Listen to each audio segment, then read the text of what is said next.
I'm Luke Steinfeld. And I'm Wyatt Sarkissian. We made the 50/50 podcast to support you on your filmmaking journey. 50% business, 50% creative. Every Tuesday, a new how-to. This week, we talk with Annika Rose, an emerging talent in the music industry who is also joined by her manager in this episode, Alice Dabell. This week, Alice and Annika showcase what a true creative partnership can look like, just how imaginative a manager can be, and just how business savvy an artist can be. If that's not in the 50/50 spirit, I don't know what is. Enjoy. You guys, you two, not Luke, are so stylish. Not me. Really? Yes. Cool. Do you have it planned out, or do you just put it on? Well, actually, typically we match on purpose. So Okay. But we didn't have a plan today. Well, we didn't have Yeah. a plan today, but usually we have merch ties, and she usually wears a merch tie, and I'm usually in Oh, yeah, really the tie big is a white big thing puffy. for you. Yeah, the Yeah. tie is a big thing. Yes. Okay. But I opted for no tie today. Wow. It's Saturday. I'm taking a break from the tie. It's the You weekend. know what I mean? Yeah. It's the weekend. Yeah. Wait, so Wyatt obviously has had some overlap with you guys. I've had none. You gotta give me the whole brief here on And also before that, Yeah. I met you, Alice, through Ava. Yep. Yeah. And Ava maybe. Yep. We know her from high school. Yep. And I am really excited to do this interview because, contrary to what you might think, Annika, you being the sort of out there star, Alice was actually our original intro into. What can I say? I know. Let's go. It's exciting, right? Because you're a social media manager, very successful one, and you've worked at record labels in the past and very closely with a lot of big musicians and everything. So we've really gotten to. I got to this through you, and you were like, can we do a dual interview? Because Annika, you're obviously a rising star and everything. So. And Annika was just on tour with Ava. So Yeah. there's a lot of overlap here, but we're excited So much overlap. to do another dual interview for one of our first in-person interviews. So thank you for being here. Thank you Yeah. for coming to our office. So tell me what's going on. I signed Annika to Sony when she was 13. Okay. She was part of a girl band. It was under Simon Cowell. She was in that for 2 years. And eventually that fell through. I ended up marrying her mum. And since we've kind of been, of course, family, but also creative co-pilots. Yeah. And that's my very brief version Yeah. of No, that's pretty simple, right? a pretty crazy story. And feel free to tell your own version. I mean, that's that's what it was. She was my A&R. We almost called the band Did Alice Call because she was in the UK and we were super young, and she was our point person, and anytime we heard from her it was hearing from God or something, because she was everything, and it was such an exciting time. And and then because we were so young, my mom had to kind of supervise when we were in sessions, because we were in people's bedrooms making music at 13. And so Alice and her connected a lot just in organizing sessions and communicating on our behalf. And you can't ever anticipate how a love story unfolds, but it did. And she married my mom and left the label before the band was dropped, and then we were dropped, and she moved in with us, and we've just been on a really long, winding, very tumultuous journey together, in and out of a few other deals since then.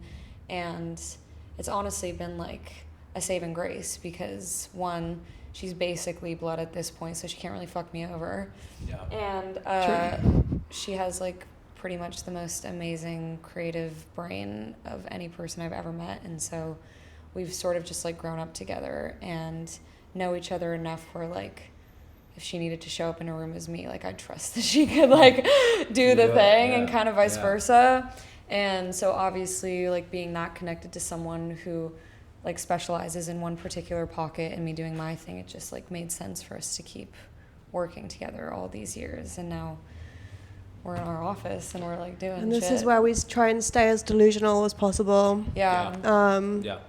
We say everyone who comes in here has to board the Delulu train before they enter. Wyatt and I are. You're on the train. Okay, Yeah, good. You're on the plane, Duluth plane. You're flying we hit high the final above. stop and got off, and we're And you're playing here around now. in the playground. Fuck yeah. I love it. I have a lot of questions. Yeah.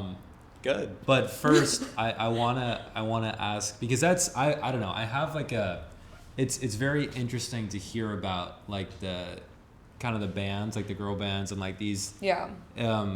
It kind of, I don't know, maybe in a way reminds me of like the K-pop world a little bit, where it's like it's a very like calculated, like they're finding the perfect person to match with this other perfect person to match with this other perfect person. Like, can you talk a bit about that process or how you even came into it? Like with Simon Cowell, obviously that's the guy that made One Direction, right? Yeah. So and I assume that was after that. Well, actually, one of the guys in One Direction, I was signed to him. Okay. So like him and he had an imprint on Louis. Okay. So he had an imprint on Psycho, and I guess to some degree it was like his vision to be more on the business side of things after obviously having his own crazy journey in music and being in the spotlight. And I think he comes from a background that's more influenced by like alternative like rock music, and so the concept of putting together like a girl band, not a girl group, so like everyone played instruments, and it was primarily like a lot of like rock music. Cool. So like he had that imprint, he signed the band. Alice was the A&R at Psycho, and she was like responsible for scouting the members. And I was in a band before that, so I'd been playing a bunch of shows around LA with my old band Breaking 27 when I was 10. Who were amazing, by the way. Yeah. Wow. These are crazy ages. Yeah, Because when I you know. said 13, I was like, oh, there's nothing before that. Oh yeah, no, we were like This is out there crazy. playing like Zeppelin and Beatles covers all over the city, and we did that for 2.5 years, and we posted a cover of a Foo Fighter song, and she found that video on YouTube, and like that's how Were she you found singing me. or what were you? I was singing, As yeah. a 10-year-old Foo Fighters. It's Yeah. still on YouTube. No, it's I love don't that. say that. And Alice, at this You're point, not supposed to say that. at this point, this is your job, right? To be looking on YouTube. Yeah, Like, I this mean- is how a lot of, especially in like 2010, right? This is how a lot of people were discovered. Right. It was 2000. It was 2015. Okay. And we were actually supposed to find the band in the UK because that's where we were. Would have been a bit more like cost effective and logistically Sure. easy. But we just weren't really finding anyone that kind of fit what we needed. They kind of wanted it to be like 4 Avril Lavignes, and you just can't really find that kind of artist in Or the UK. Avril Lavigne's, yeah. Okay. You know, the UK, you get more of like the classic like singer-songwriters, like the Lola Youngs and like Adele's, and like everyone's a little bit more alternative, I think. And then Wow. Yeah. What do you remember the first time hearing that cover? I remember the first time seeing the video, and I was like, they were actually it was close to being closed, the project, because we hadn't found anybody. And I think we were like maybe like a year into scouting or something like that. And so like it was the weekend, and I was just like, fuck, like I need to find someone for this band. So I just thought, well, they might not be in the UK. And I was on YouTube for hours, and actually first came across a video of you singing a Katy Perry song, I think. What song? I was like, In my like spiked beanie and Superman and I was shirt. like- So yeah. sick. I was like, So fire. but I was immediately like, she has an amazing voice.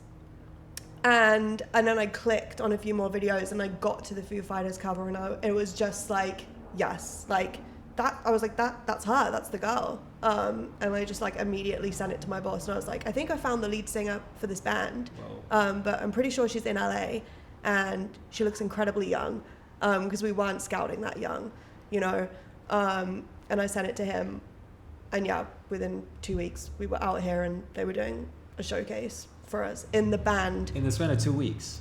In the Yeah, span it of 2 weeks, happened yeah. really It was quickly. quick. Oh My It was mom super thought she quick. was a bot because she like DM'd Yeah. me on Twitter, And my mom was like, I was this like, I work woman, for Sony You have nothing Music. else to do Sony. now? What was I was it? like, Mom, you don't believe in me enough. Like, maybe she's Yeah. real. Like, Your mom come was on. like, I don't know. She's like, I don't think Yeah. so, babe. Yeah. Go back to school. The train was rolling. The train was Yeah. already rolling. Yeah, at that exactly. point. Yeah. Let's dig into when you first saw that video. What do you mean by she was the perfect person? What was it about her? Because you said she was a great singer. Yeah. As someone, because this is a majority film podcast, and we dig into all forms of entertainment, but Yeah. I'm particularly interested in like the scouting talent part of it. Right. Was there a specific quality to her voice, a specific texture and look that you were looking for? You know, it was honestly like, you just have a thing. And like, first of all, they recreated the actual video for That's the cool. song. So Yeah. like the I love whole, like,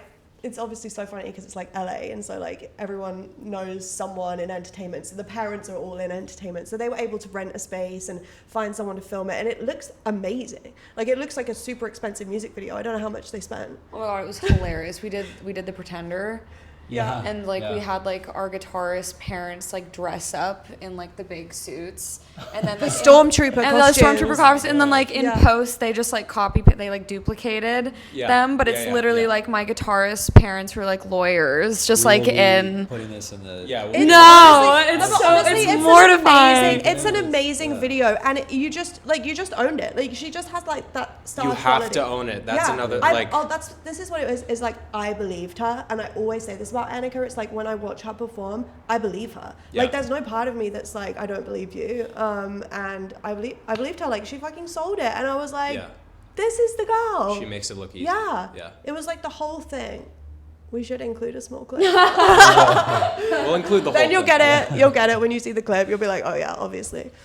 Yeah. And so you get the tweet from the bot, Yeah. or the DM, Yeah. and your mom's like, no way. No way. And you're like, Mom, trust me. Trust me, I So got it. what was because 2 weeks, again, that's a quick, and they're coming from London or the UK, wherever you guys were coming from. Like, Yeah.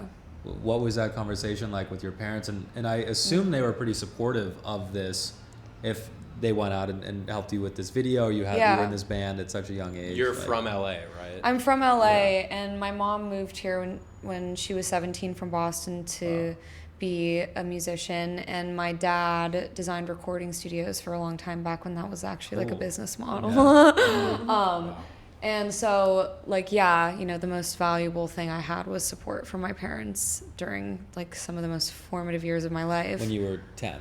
When I was 10, yeah, my mom. I mean, it was like full momager style, you know, like Luke, what were you doing when we were Soccer, for Soccer. sure. Like, Yeah. that's hard. So See, I never got around to doing the whole sport. I mean, I was a gymnast for a few years, but Okay, like, uh-huh. you know, now Yeah. I can barely like touch my toes, so Okay, it's okay, an issue for me. yeah. But yeah, the conversation happened really quickly.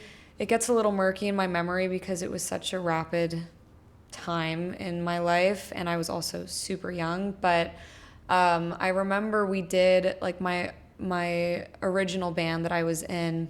It was 2 guys and 2 girls, and I remember we put together a showcase at East West Studios, and I think One Direction were recording their last album. And so the Psycho team flew out because they were recording at that studio. So like all the guys were there, and we were just like in the back room, and the team came, and we did this showcase, and we were supposed to maybe sign a development deal with that band, because honestly, like, the band was fantastic. We were all super young, but everyone was really good.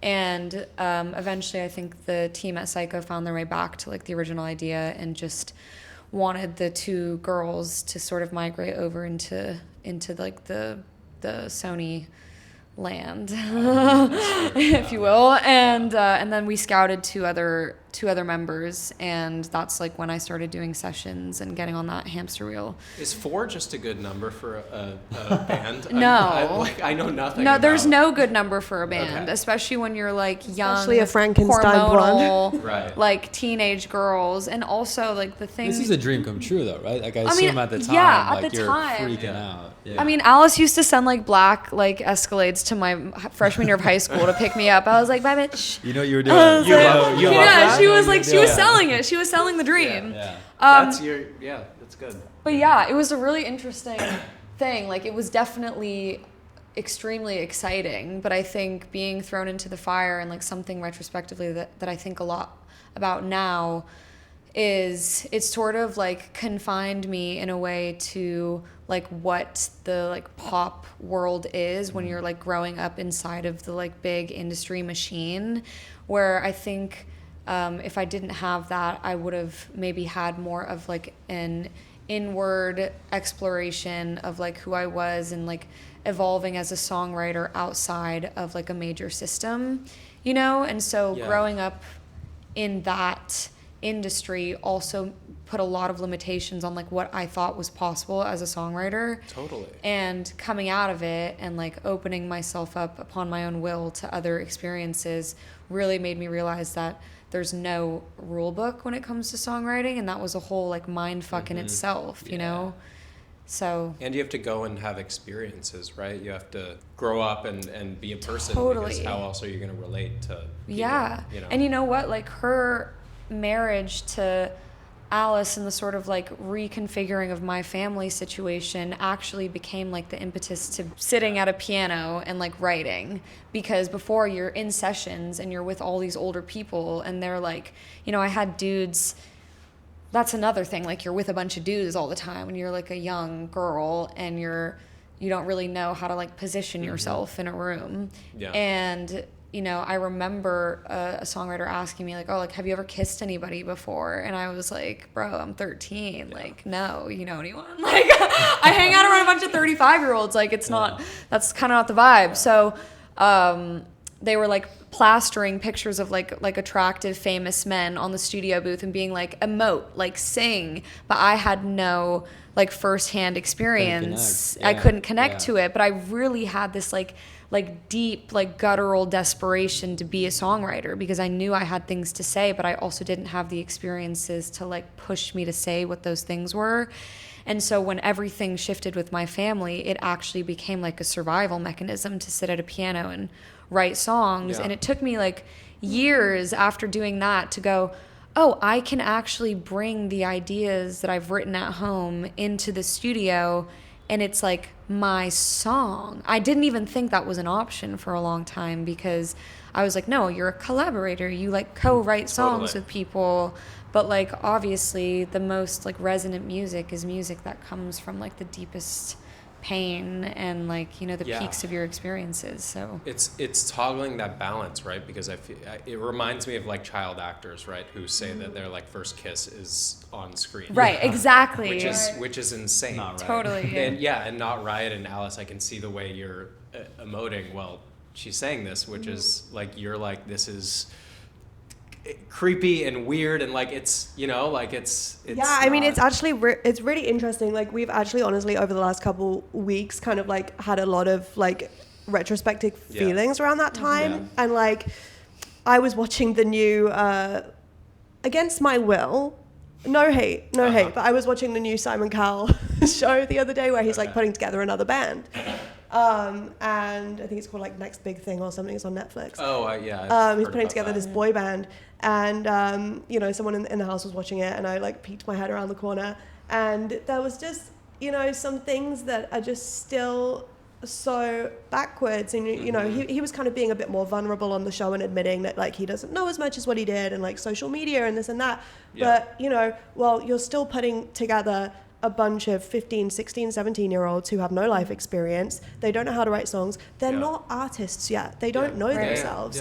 And, you know, you're wondering why things aren't working. And it's because you're putting together a bunch of super young kids. You're having them cut outside songs, which they haven't written themselves, so they don't believe what they're singing. And then, you know, there was a line in there, which she actually made a TikTok video about, because I was like, you need to watch this. This is going to piss you off. Because he literally said, you know, they need to get signed now. An artist without a label is like being, he said an artist without a label is like being a football player without a football club.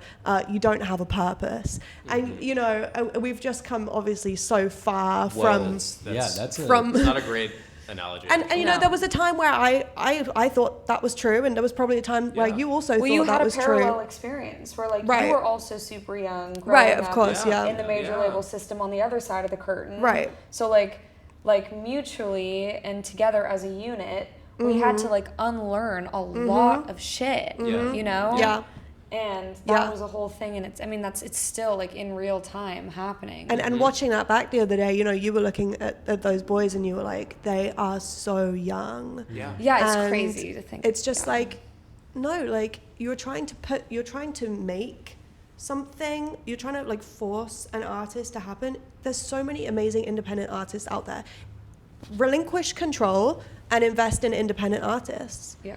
Stop Frankensteining shit.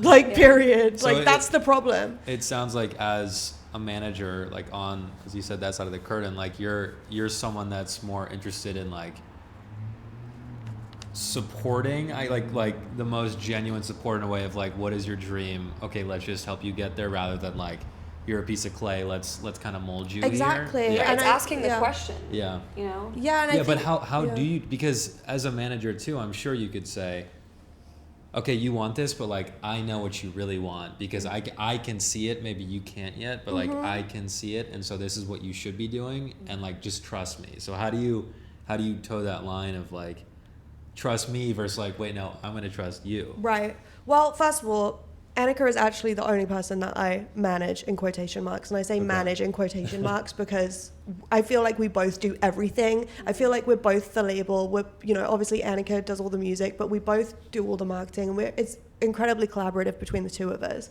And I've definitely, you know, worked with a couple artists before where I've really believed in them, but they haven't been quite ready to kind of like really drive it. And I have been in situations where I felt like, not necessarily that I might want it more than them, but that like, okay, they need to figure it out, because like I do know what to do, but I can't be the one. Like, they have to know what it is. It's like when you want someone to have a realization about something, they have to be the one to have it. Totally. It can't be come from an external source. It's not authentic unless they're the person driving. Exactly. It's also And- not sustainable. If they don't see it, then it's there's a Yeah. disconnect.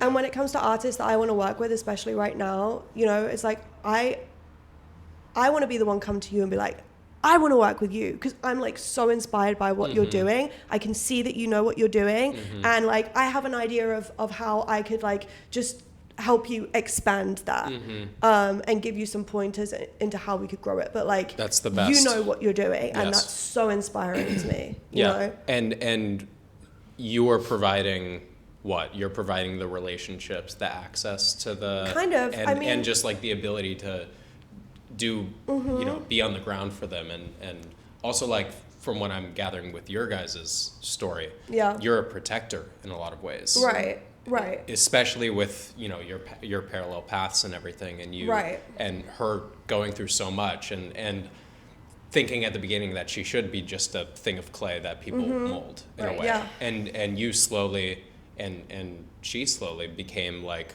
as a unit, and you became like, okay, like I know her and her boundaries, and let me protect her in a way. Totally. Yeah. I mean, that's why I wanted us to do this interview together, because I do have a hard time describing what it is that I do, especially because I have a digital content, social media agency, but like, you know, and a lot of people do pay me to make content, but what I try and tell people is it's not just about that. We need to be driving culture. We need to, you know, digital media is a traffic jam. We need to be thinking about also other lanes to be operating in. And like, this whole thing is 3D. Like, you know, yes, I can make 5 TikToks for you a week and I can put them in a schedule and like, you can have some banked content. But like, I don't honestly really believe in that, you know? So yeah, it's definitely like, What do you believe in then? I know you just kind of mentioned it. Yeah, but what like is that digging 3-dimensional more, approach? Yeah. Well, I think what I believe in is an artist really kind of like, so the way we now, because we've been making TikToks and content for like the last 5 years, and like before that, when you would just post one thing a week to Instagram, we would be doing it. But I think it's like understanding as an artist how to rewire your brain, and like you always say, like you now see like social media and content and marketing as like it's just part of like the art project, and so that to me is such a huge part of it, is like changing your perception of marketing and social media and content. It's just an extension of your art. And so like that is really what I believe in, is like helping an artist get to that point. Because like now Annika's in a position where like she'll post 5-minute talking videos of just a thought that she's had, and it's just like that stream of consciousness, like no barrier. Like I want to talk to my audience about something today because like I know what it is I want to say now. And so like finding her voice, you know, we talk finding so your much voice, about that yeah. on the podcast and the ways towards that. I was gonna say, like, coming up so young and like being in the spotlight around Sony and Simon Cowell and like dudes from One Direction, like, and as you said too, in LA and being surrounded by pop, how did you, or was there like that moment for you specifically where it was like, oh, this is my breakthrough, like this is my artistic voice, rather than like me making for songs and they have to put up photos of dudes around the wall, you know?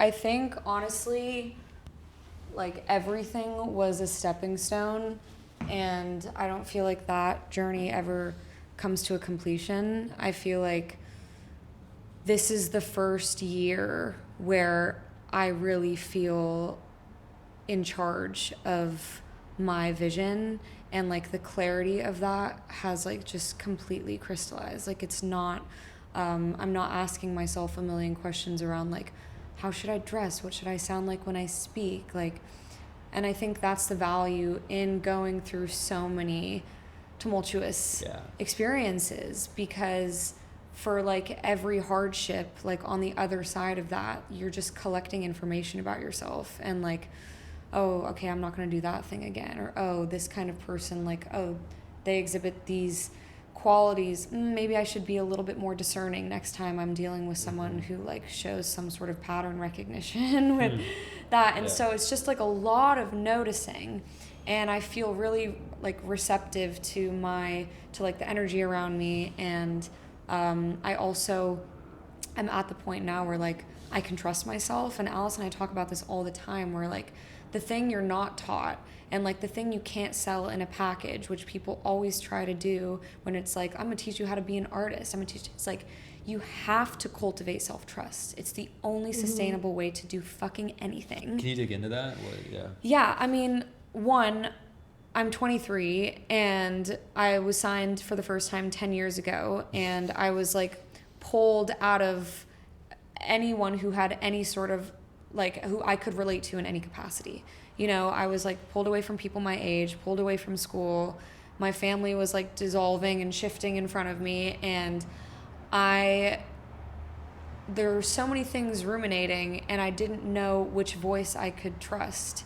And I also didn't know like how to feel safe inside of my own body when everything was going on. And like as this sort of bubbles up and comes to the surface again for both Alice and I, who now like 10 years deep into the family dynamic and music, are just like really reflecting a lot about that time, and like the fact, you know, doing it together because we are a team.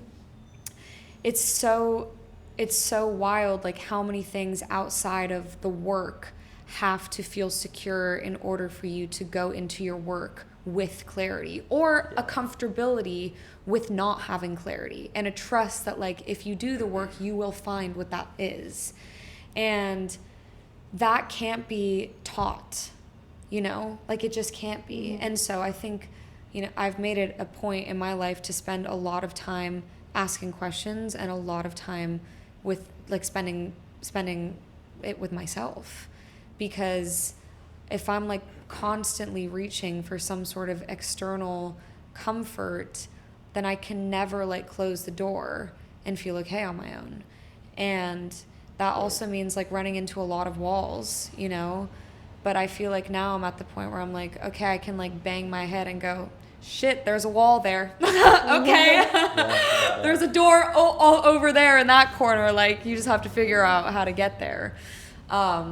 And that to me is the most invaluable thing. And I was telling Alice, like I was out last night with a few friends, and like it's super interesting to hear people talk about like where they're at with things, and like how far away they are from themselves. And it's like, you can be in a perpetual state of blaming other circumstances for like your inability to like get to somewhere, or you can just go, let's reroute. Yeah. You know, That's the clip right there. That's like that's an amazing statement right there, because I do feel like for a lot of artists it is the instinct to blame external things, right? Which is valid. It's really easy to do so. Easy and valid in so many situations, but at the same time, like it does come from the internal, you know, and it does. One thing that I'm learning with you guys is you guys are just now having these conversations about the past 10 years, and you're, in a way, would you say you're allowing that all to inform who you are as a creative now and influence your work and everything? I mean, Takeoff. Yeah. Like. Yeah. I mean, clearly you are. We'll get into the actual, you know, boots on the ground marketing stuff and the newspapers and everything, but clearly in your marketing, it is that, and Takeoff and the sort of thematic message behind that single. But personally. Yes. Yeah, I think this is like the first year, and honestly, it was the tour, I think, this year that really like kicked off a really like beautiful expansion in our personal relationship, because for a long time it's like, you know, when you're a kid you're like hiding things from your mom, but like, you know, she's like a few years older than me, and she was really close to me, and I wanted to like tell her things, and it felt like we didn't know what the boundaries were, and we were both trying to figure that out in like our own individual sense in relationship to each other and like my mom and the family and business and all these things, and we didn't really have the relationship where we could talk about those things, because it was such a sensitive point, because everyone had a really complex experience. And now I think there's a level of safety that we've established between each other where it's like no one is ever looking at the other person through the lens of judgment. It's just simply like, you feel something, I love you, talk, we'll figure it out. That's great. And that's been like sort of a recent development, and it's the only way that we're able to like do this shit together, because it's fucking hard. It's like really not easy, and when you don't come from money and you don't have all the resources available to you, there's a lot of mental energy spent on just figuring out how the fuck to like pay for something, even on a shoestring. And that in itself, like the exertion of that can be really defeating sometimes, because when there's such an abundance of creative energy, you just want to be allocating your time towards that. But like all of the logistical things and trying to figure that out and like pay rent, have an office space, like go for a fucking coffee every once in a while, you know, like it's not easy. And we have really high standards, and those things compete with each other a lot. But I think ultimately we do have this like unwavering faith that like we know, like we just like we got this shit, like we'll figure it out. You know, you are very in the weeds on the business side of things for an artist.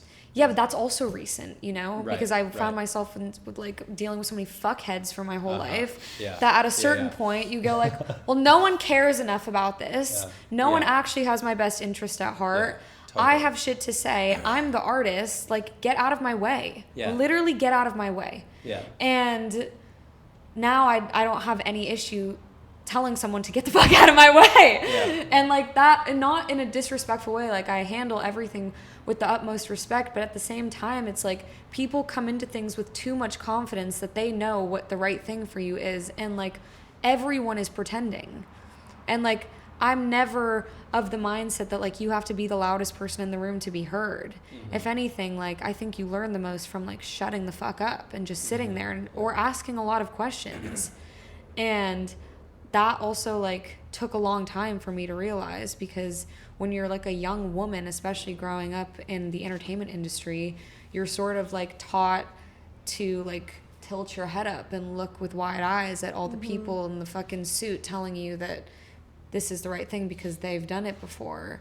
But like there's no rule book, that, or else everyone would be fucking Beyonce, you know? It's just not how it works. And I also think as an independent artist, like you can't afford not to be like in the weeds on the business side. Yeah. Like, and I think That's you've realized that, like you need to be aware, like. I'm like, who's my lawyer? I need to talk to them.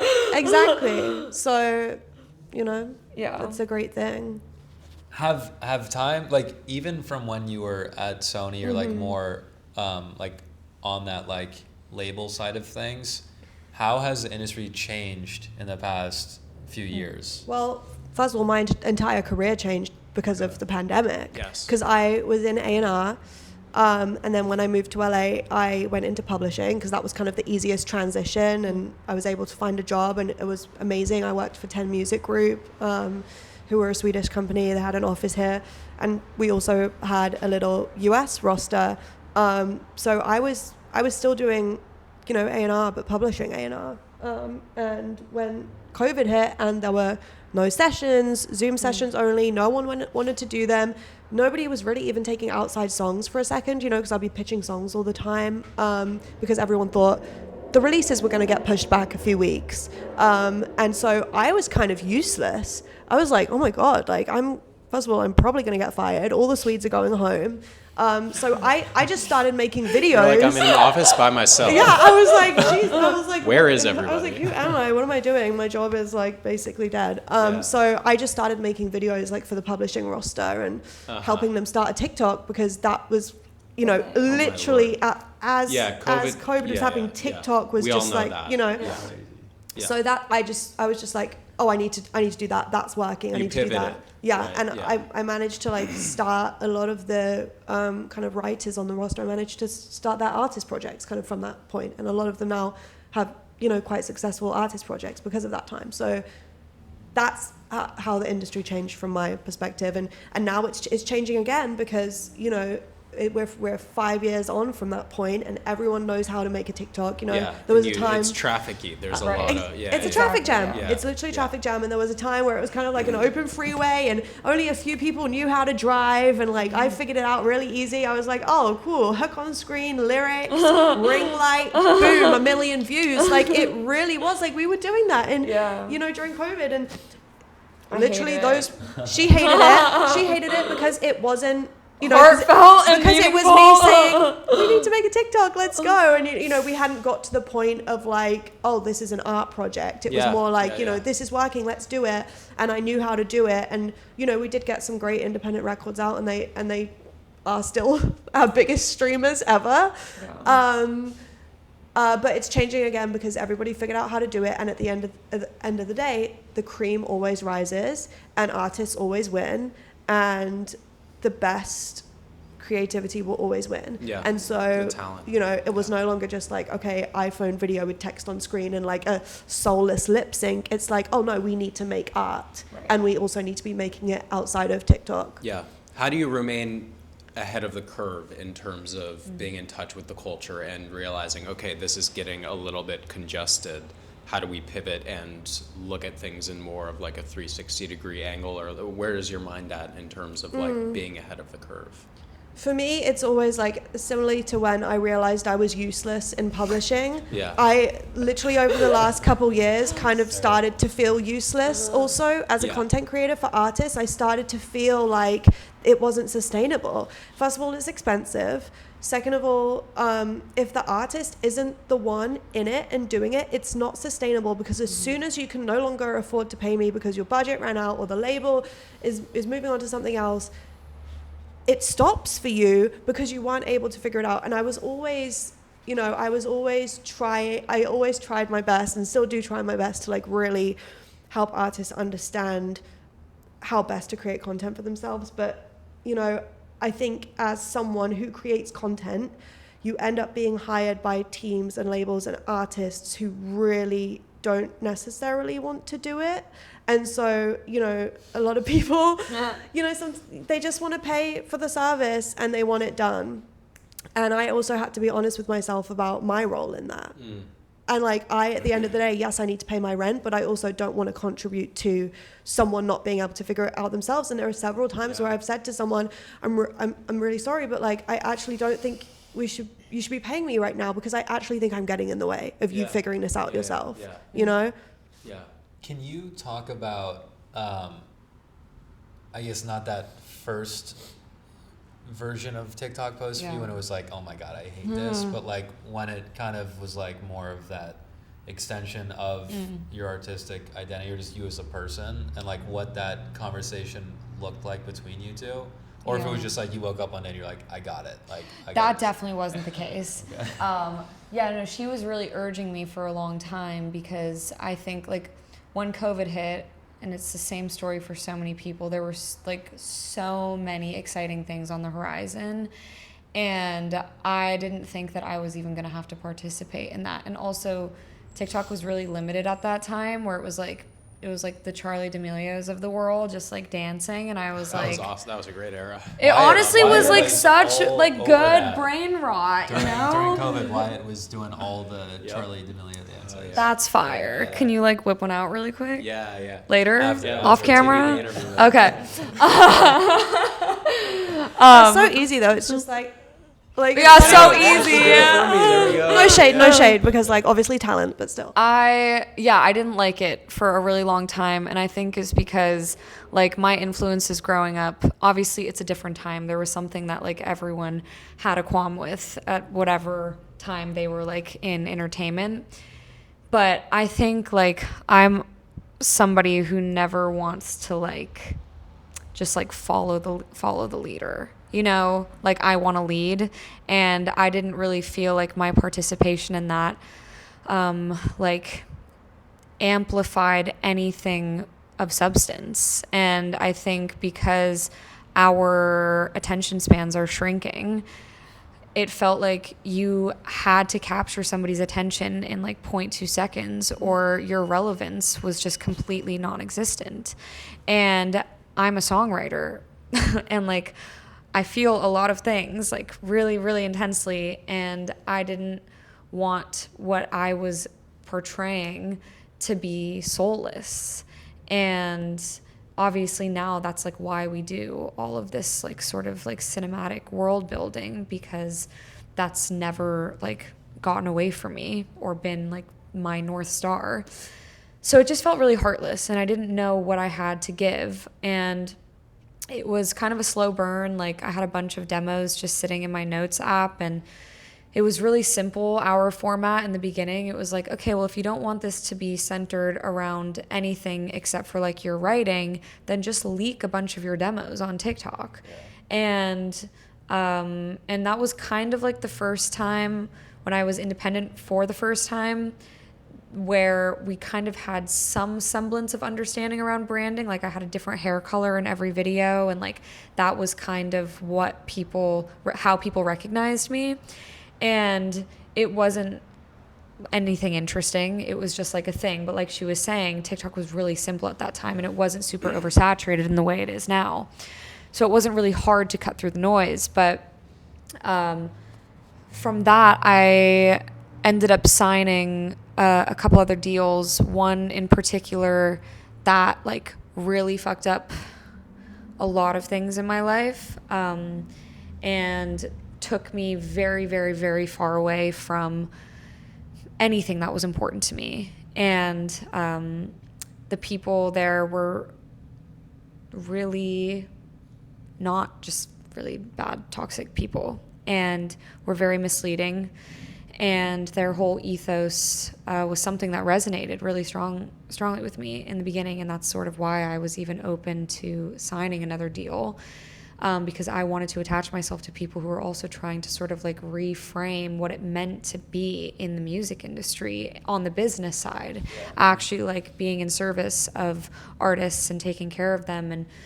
And that's why I went there. Like mission alignment through it all. Totally. Yeah. And like that's all I wanted to do, Yeah. because like you're just desperate to be understood. And I felt like, okay, well, if they're doing this, then they must be aligned in some degree, to some degree. So I signed there, and it ended up just like flipping upside down completely. And they went against everything that they claimed they stood for.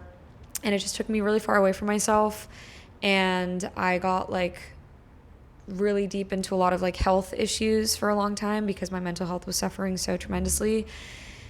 And she was really still pushing for marketing and TikTok things, but like we sort of lost focus on music for a long time, which is obviously super counterintuitive to being signed to a record label, but that's a whole rabbit hole in itself. And I just didn't have the capacity to even like come up with anything. I was so not myself that anything I would have been exhibiting online wouldn't have even been like an accurate representation of anything that I am or want to be. And the music was struggling. Everything was just like super inside out. And it wasn't until this year where I became independent again, which I guess has been a couple years now. But this year where I was like, oh, I'm excited to do this because it actually feels like everything is my idea. And that was sort of just like a culmination of every negative experience I ever had and trying a million different things based on what other people thought the right thing was and it not feeling intuitive or good, to finally go, okay, what the fuck do I do? Because this, like, I don't want to lose my connection to this thing. And obviously you have to get really specific with how you do things if you want to cut through the noise. And like, we're still in like super early stages. But to me now, I'm not even stressed about that. I don't even worry about that because I believe in it so much because it's 100% me. That's now. Amazing. Yeah. You know, but so much shit had to go down. Like, I left a long-term relationship. I met some fucker who literally changed my brain chemistry. Like, it had so many horrible experiences, and then I was like, okay, I gotta really fucking like do this now. And that was, there were a lot You were ready. I was ready. Yeah. I was wanting to like, so knowing, because you're in the picture with all of this, obviously. And then so having that understanding of where she's at and understanding the importance or opportunity with a platform like TikTok or just social media in general, what are the questions you're asking when it comes to, hey, we got to post a TikTok this week, like what's it going to be about? Like, how do you... During that time, I honestly stepped back from it. Okay. Because I knew that we were putting energy into the wrong place. You know, you can feel when you're pushing something and it's not right and she's not ready. And I was going to say that actually the moment it changed, I think, was when Annika started her spam account. Yeah. And it wasn't me texting her like, oh, we need to post a TikTok today. Like, can we film something at this time? It was her on her own starting a spam account and actually trying to figure it out herself. And she was running her spam account honestly probably like maybe even a year before I was like, okay, I think I know how I can help now. Because I didn't even really want to come in and I didn't want to tinker with it or you were take just it listening away at this point and observing, like she needed to very, build very it and get to the point where I was able to come in and go, okay, now I know what I could do. And like, I think also at that point you were like, yes, because I think if I had said that any earlier, it wouldn't have been right. Right.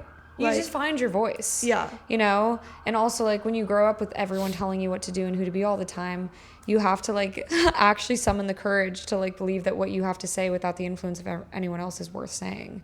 You know? And it's all Annika. It's all her. It's nothing like, you know, it's all driven by her, like 100%.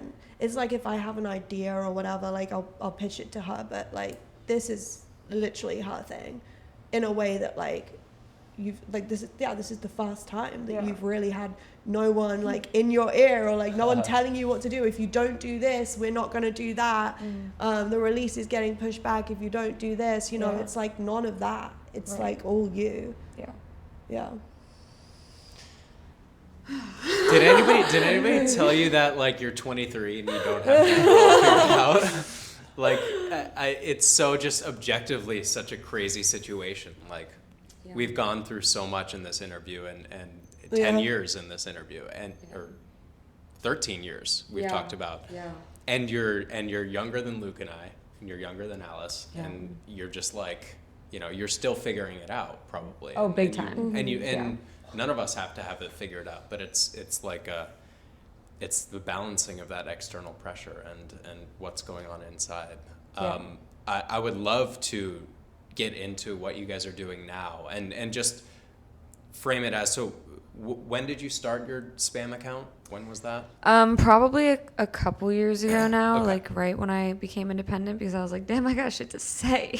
Okay, awesome. You know? So if we're framing that as like the moment where you started like on the path to success, and success is finding your creative voice. Yeah. Where are we at now with that, and what are you guys doing now? Because it's very, very cool. It's a bummer we didn't get to see this in the shop, but we'll definitely get some. we can definitely show something like that.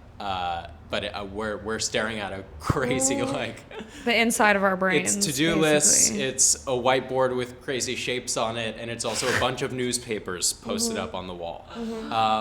And I want to understand the interest of where did newspapers come from, and what is this sort of holistic view that you guys have planned? Because it's a cool mix between business, marketing, and art. Well, I was gonna say, perfect. Like, I think all of Annika's experiences have kind of like just led her into this like very clear mission of independence and kind of like what she stands for and what she wants to talk about and how she wants to do things and what she wants to write about. And like for example, like the most recent release is literally, the song is about how having budget and resources and people around you on a team actually isn't always the most helpful thing for an artist.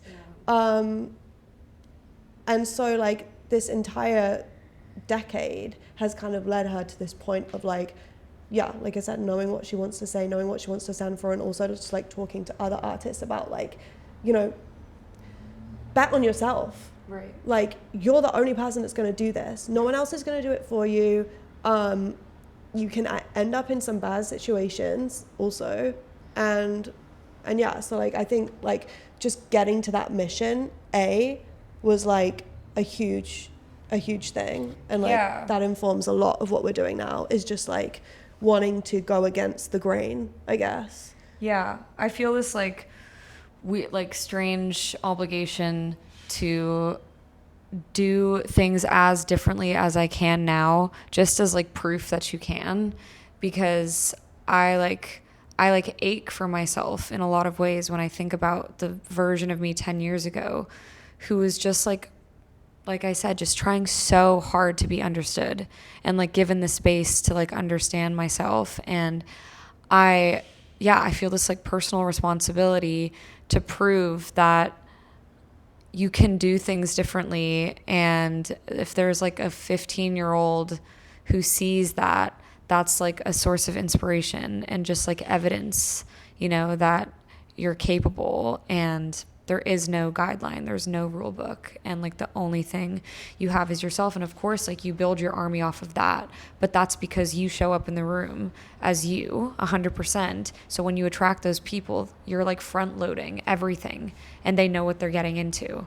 And so with the newspapers, I think this year, basically the first release that I did in January was a collection of songs about an experience. It was actually May. We keep thinking it's January, but because we shot the art. We shot the art in January. Yeah. Okay. Sorry. So it was May.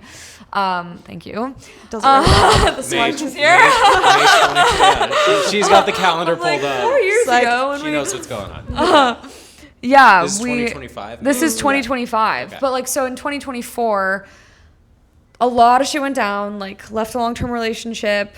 The duality, like, between me sort of remaining this like constant like person display of character and coming from a relationship that was like super beautiful and amazing to something that was so polar opposite, just really fucked me up, to be honest. And that sort of opened me up to a whole new portal of writing and like finding some version of catharsis in that.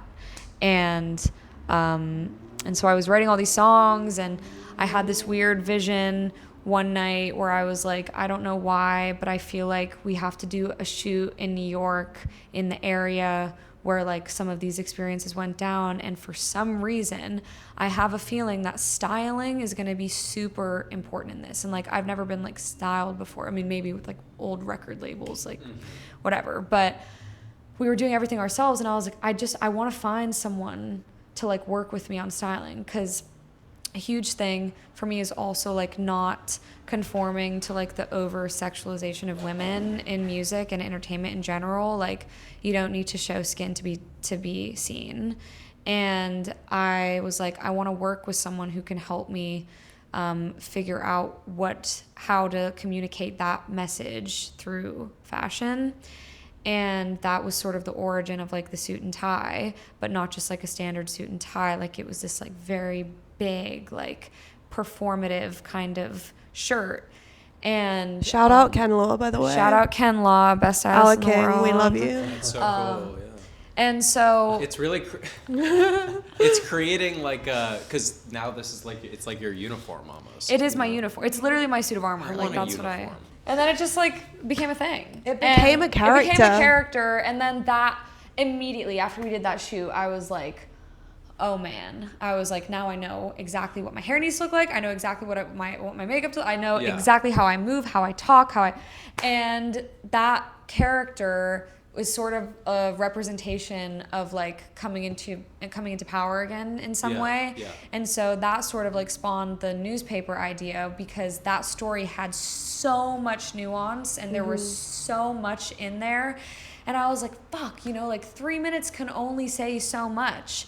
And I to be honest, I don't give a fuck if everyone finds out who this person is, because I don't think anyone should have to suffer the way that I did ever again. Yeah. And this is my healing. And so let's talk about this. And like she has been saying, digital marketing is a traffic jam. And for me, as a live performer who grew up in bands, like that IRL experience is the most like potent, incredible, rewarding thing in the world. But I'm an indie artist. I can't play shows all the time. It costs a shit ton of money. And ideally, that's what I would be doing. But I was like, how do we create experiences in person where people can hold a tangible thing, they can shake a hand, they can hug a body, and they can have more insight into like who the person behind the music is? Because also as a consumer, like I can't remember the last time I felt personally engaged with like who someone is behind listening to their song. And also that's more fulfilling for me as an artist, to be out in the world, like meeting people and doing things. And because the EP was called Broadway and Bond and everything was like based in New York, we were like, we should just do this in New York. And so we wrote the first newspaper, and we did a distribution. This was like right before the Ava tour. So it was kind of like our trial run, but we printed 2,000 copies of the paper. And the whole thing is like, I have an alter ego, and like both like people are sort of like reporting on each other. And I wanted to like see what it would be like if we did a distribution here, just because obviously it's home base. And we were kind of psychotic, to be honest. Like we were running around the city. We printed 2,000 copies at like a school printing shop, and spent like a month writing the paper and curating the story and connecting it to the song. And then we went all over the city and we just handed them out for like 10 hours. And we were like crazy. We went to like all the coffee shops like outside Spotify, and we were like, oh my God, we're in downtown outside the Spotify. This crazy coincidence. Yeah. And we just did it, and it was super fun. And then I went on tour and came back, and then I was like, fuck, like we should do this for every song, because every song has so much context. Like I'm writing about my life, and there's a lot of shit that's gone down. You have a story to tell. And I have the fucking story to tell. So we were like, okay, let's do it. So we did one for the song I'm Good, I'm Great. And we were like, fuck it, let's go to New York and do the distribution this time. And then after we did that, we were like, wow, we're never doing this in LA ever again. But actually that was, sorry, I'm rambling. Can I ramble? Please, yeah. This was actually pretty sick because we went to New York with 1,000 copies of the newspapers in my suitcase, and I actually went there to shoot a video with my best friend who helps me make music videos, and we had no idea what we were going to do with the papers. And I got there and I like went on my spam account and I posted a video and I was like, hey, if anyone is interested in physical media or music and you want to help me distribute these papers on August 6th, like comment and I'll come meet you somewhere in the city. I'll give you a stack of papers, and on August 6th you can go out and you can help me distribute them, because I've been in Stockholm for a lot of this year writing music, and so I was going back to Sweden, so I wasn't going to be here the day the song came out. And so I was in New York the week before, and I posted that video and like hundreds of people were responding, so we spent 2 days like running all around the city, meeting up with strangers, giving them stacks of papers. Wow, that's a music Why video wouldn't in you itself. just tell Yeah. them I'm in this place and come to me? Well, so Why- then where on are the you third going? day, I was like, fuck, let's to meet, every let's single post there's a coffee shop. I'll be there at 2 p.m. Yeah, that's- Come meet me here. It's more traditional way. Yeah, I know. It took me a You know, second. she's not famous either, you know, and Yeah. we really needed people to help us. No, so like, I mean, we were I think like, it's shit, like- we need to go. But we didn't. to I office expected one person to buildings. respond. You know, like Totally. I didn't have any and expectations. it's about the effort, right? And it's Yeah. about the connecting with people. That's the Exactly. whole point of physical media, right? Which is so, I mean, in our industry, it's the importance of theaters, right? Like Yeah. when you ask the question, when's the last time you engaged physically with Right. people in a space to celebrate art? It's like going Exactly. to a theater, going to a play. Like those are the things that make Luke and I excited. Totally, it's so important. Yeah. Yeah, and like eventually the third day, I was like, "Hey, I'll be at Blank Street. Like, come." Oh, and it was Blank crazy Street. because people like showed up in the suit and tie, and Yeah, like people came, People like, came that's in cool. and I was like, "What is happening?" And then we just talked to people. Material You have little culture. minions now. I had little mini, Yeah. but like everyone was like a creative, you know, like everyone was Yeah. like, oh, I'm a It's filmmaker. an amazing It's an community. amazing community, and also like at this level, the coolest thing is like we're also doing favors for people, and like they're doing favors for us, and it's just like mutual exchange Yes. of creative Yeah. energy, which is super cool. Luke, we should have shown up in suits and ties. Yeah, what Next the time fuck, would be awesome. guys? Next Actually, time. it's getting dry cleaned. Yeah, Right, of course. next door. Yeah, and then I went to Sweden and we made a video and we were like, meet under the Broadway and Bond sign at this time. There's 2,000 papers waiting underneath the sign.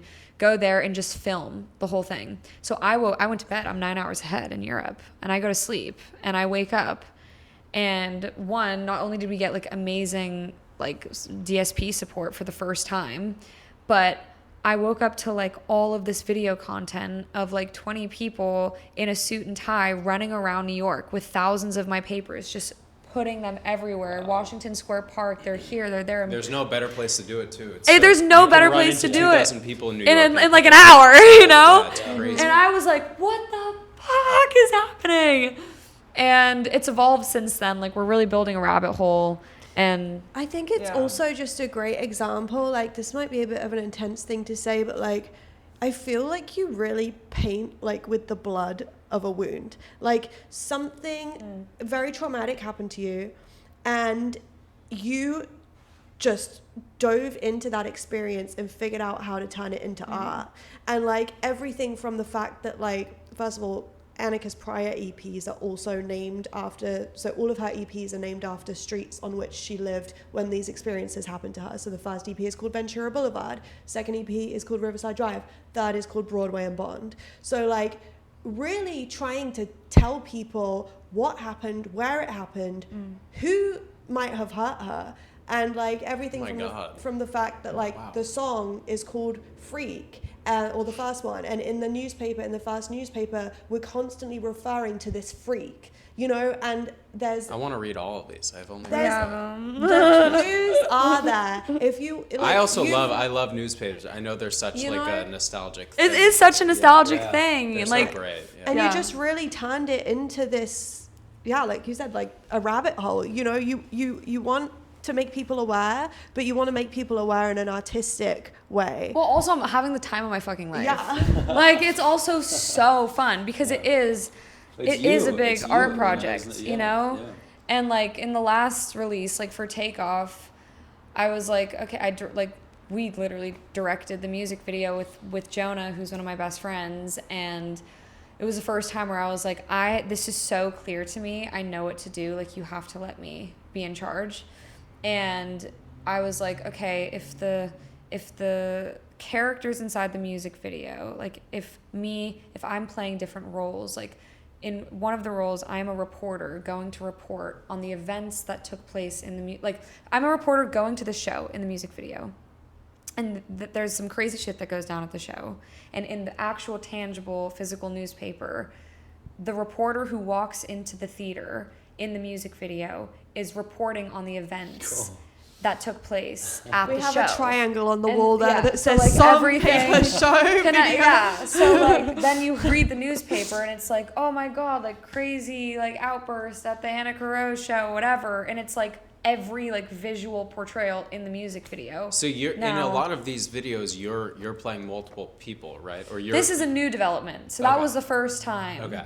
That you were reporting on yourself, yes. basically. Well, in the papers we do that. It's interesting because this is what I always say is like, imagine you don't know anything about Annika, but you find a newspaper on a bench or in a coffee shop. That's your first point of discovery.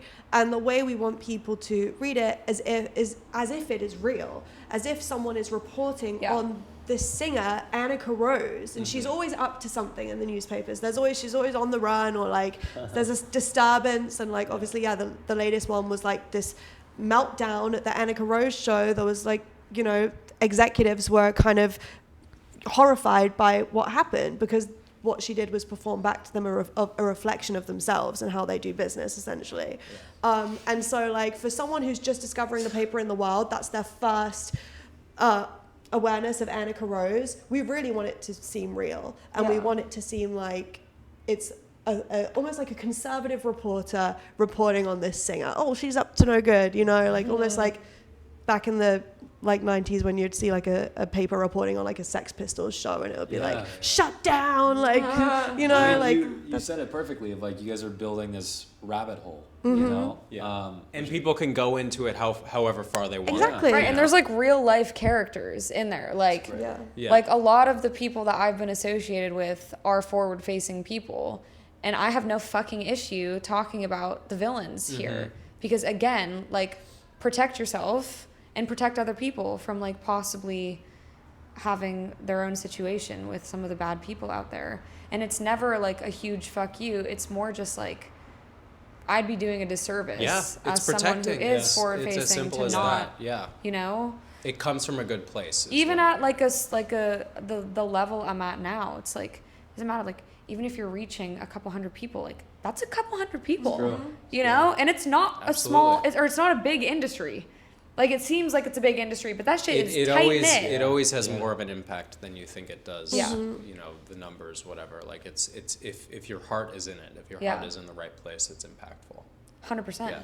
Yeah, that's the only way to do it. And I would honestly say that we've gained a huge fan base this year, especially in New York, primarily from the newspapers. Yeah. So that's amazing. Not through discovering the music first, through discovering the newspapers That's first, awesome. and then going to the music. I was about to ask, like, are there instances of that sort of organic, like someone's at a coffee shop and they find the newspaper, and then there's the QR code in the newspaper and they're scanning that and they're seeing the music video and they're like, wait, these are stills in the newspaper, like they're connecting the dots, like that's kind of the goal, right? It's really I mean, you get DMs sometimes from people who are like, oh, I just found your paper, I just read your paper. One of the women who helped advise on the Takeoff music video was someone who on the first newspaper distribution we did in LA was like some random woman walking down the street, and I was like, do you want a version of the LA Outcry? And you're like handing them out, and she showed up. I was promoting the Roxy show with Ava. Yeah. And she came to the show and she's like, you handed me a newspaper, and she's a filmmaker and director, and like she came to the office and she helped advise on some of our ideas for the Takeoff. Wow. Shout out Georgia Sampson. Shout out Georgia. Like crazy shit like that. Yeah. And it's just so cool. I love it. We should have some newspapers at the next festival. Absolutely. Yeah. So as we sort of wrap up the show, we love to ask our guests, what's the dream? And that is a very intentionally sort of not specific question, because we want to leave it up to you guys to answer what is the dream, and we can go, you know, whoever wants to go first. You want to take it first? Interesting. Okay, yeah. Okay, what is the dream? I used to think my dream was that I wanted to run a record label.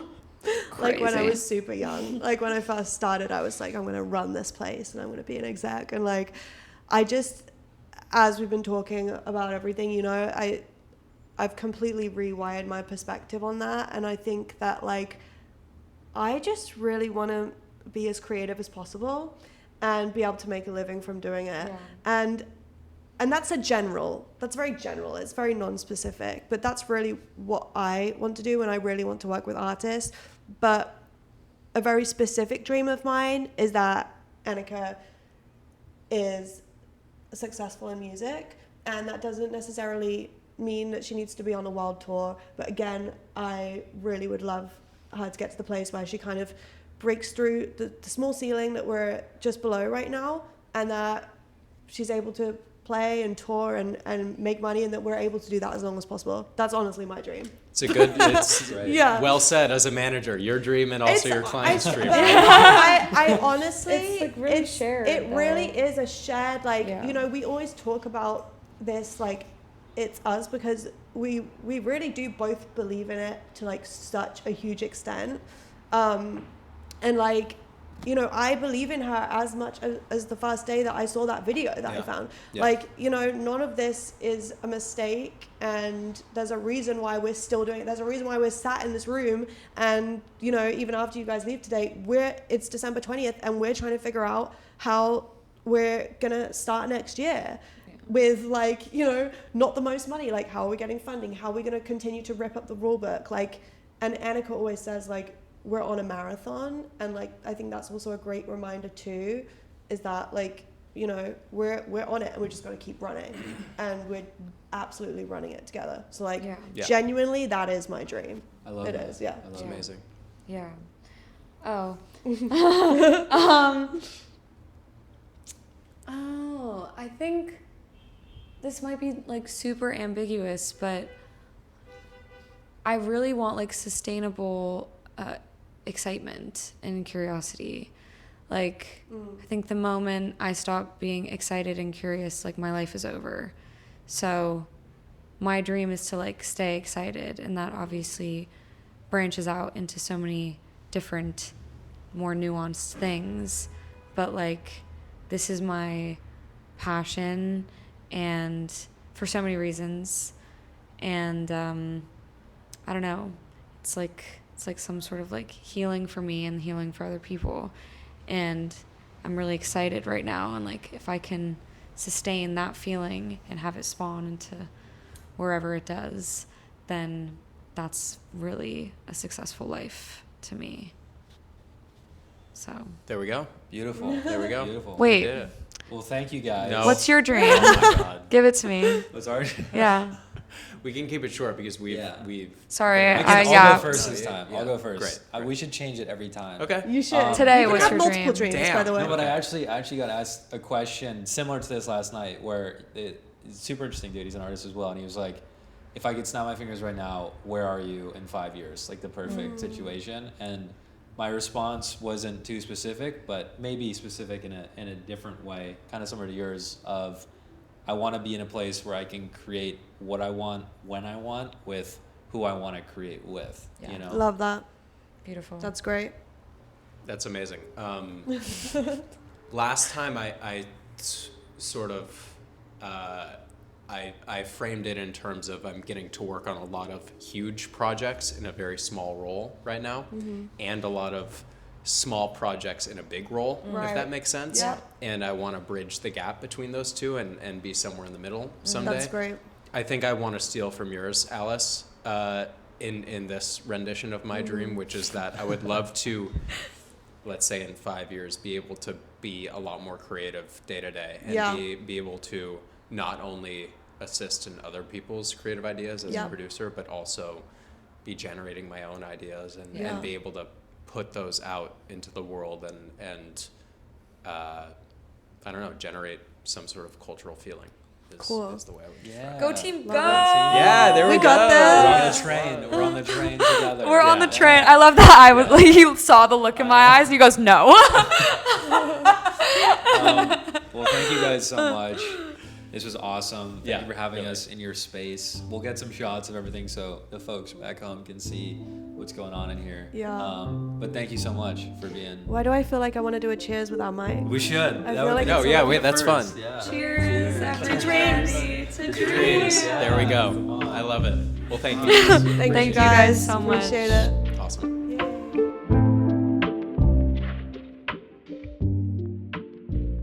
Did you learn something? I'm like your mom. Did you learn something in this episode? I hope so. Or not. That's okay. Thanks for hanging. Make sure you follow us at the 50/50 Fest on Instagram. And give us 5 stars, because why not? Why not? Subscribe. Why not? You know? Why not? Okay, bye.